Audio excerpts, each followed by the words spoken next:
Shade គឺជាប្រភេទ drone HAV របស់ប្រទេសអ៊ីរ៉ង់ដែលកំពុងទទួលបានការចាប់អារម្មណ៍យ៉ាងខ្លាំងក្នុងវិស័យយោធាពិភពលោកនាពេលបច្ចុប្បន្នជាពិសេសក្នុងជម្លោះនៅអ៊ុយក្រែននិងតំបន់មជ្ឈិមបូព៌ាពួកវាត្រូវបានគេស្គាល់ថាជាគ្រាប់មីស៊ីលសម្រាប់អ្នកក្រោក Poor Man's Cruise Missile ដោយសារតែវាមានតម្លៃថោកប៉ុន្តែមានប្រសិទ្ធភាពខ្ពស់ខាងក្រោមនេះគឺជាព័ត៌មានសំខាន់អំពីដ្រូនប្រភេទនេះ 1. លក្ខណៈបច្ចេកទេសនិងម៉ូដែលពេញនិយម Shade 135 ជាម៉ូដែលល្បីបំផុតវាមានរូបរាងជាត្រីកោណ Delta Wing ប្រវែងប្រហែល 3.5 ម៉ែត្រវាប្រើម៉ាស៊ីនពីស្តុង Piston Engine ដែលមានសំឡេងដូចម៉ាស៊ីនកាត់ស្មៅចម្ងាយហោះហើរប្រហែល 1000 ទៅ 2500 គីឡូម៉ែត្រល្បឿនប្រហែល 185 គីឡូម៉ែត្រម៉ោងយឺតតែហោះបានទាបដើម្បីគេចពីរ៉ាដាទំងាយផ្ទុះផ្ទុកជាតិផ្ទុះបានពី30ទៅ50គីឡូក្រាម Shade 131ជាស៊េរីតូចជាង Shade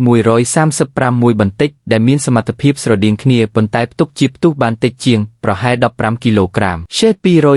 238ជាស៊េរីថ្មីដែលប្រើម៉ាស៊ីនយន្តហោះ Turbojet ដែលធ្វើឲ្យវាមានល្បឿនលឿនជាងមុនខ្លាំងអាចដល់500ទៅ600គីឡូម៉ែត្រម៉ោងនិងពិបាកក្នុងការបាញ់ទម្លាក់ 2. យុទ្ធសាស្ត្រប្រើប្រាស់ Kamikaze Drone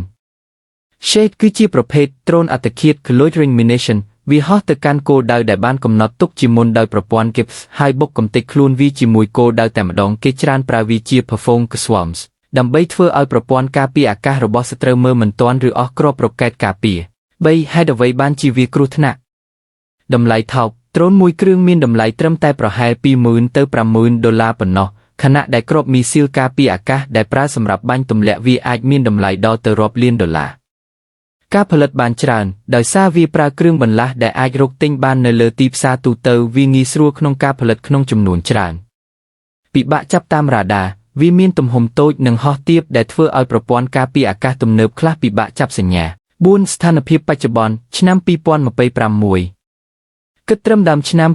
2026នេះដ្រូន Shade ត្រូវបានរកឃើញថាមានការអភិវឌ្ឍកាន់តែខ្លាំងដោយមានការបំពាក់នូវកាមេរ៉ាសម្រាប់បញ្ជាពីចម្ងាយនិងប្រព័ន្ធប្រឆាំងការរំខានសញ្ញា Anti-jamming ក្រៅពីអ៊ីរ៉ង់រុស្ស៊ីក៏បានបង្កើតរោងចក្រផលិតដ្រូនប្រភេទនេះដោយខ្លួនឯងផងដែរក្រោមឈ្មោះថា Geran 2